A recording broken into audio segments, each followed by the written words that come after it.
He's great, Tony Curtis, in this, isn't he? Because he's always playing around. I mean, would you find that Tony would always do something different each take? Was he always very... Oh yeah, absolutely, off the top of his head, really. Just try everything out.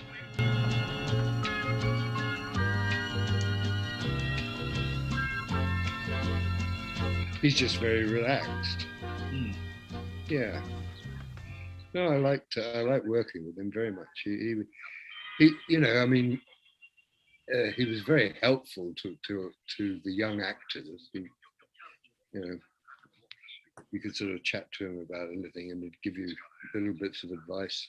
Well, Roger was very good too. I mean, he's such a professional, and you know, like all of them, like Betty Davis. You know, although she was a tough woman, Betty, and she gave the director a hard time, but for other actors, she knows she's got to appear on screen with the other actors, so she gives as much as, you know, she takes. Oh, yeah. And Roger Moore and Tony Curtis were the same. You know, you were partners in whatever you're doing. Yeah. And you find they were always they got on very well together, and they seem to, yeah. I don't know whether they socialized or anything, but they seem to get on very well together.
They would pay for it, and they'd just get something you go and get something that suits you.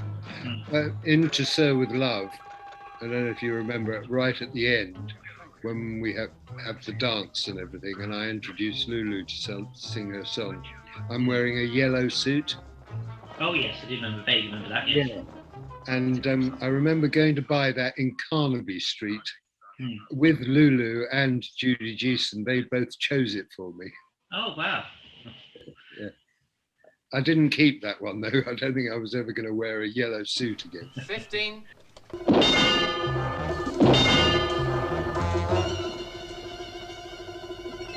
When you finish, why don't you join me at the terrace? Don't just stand there, open it.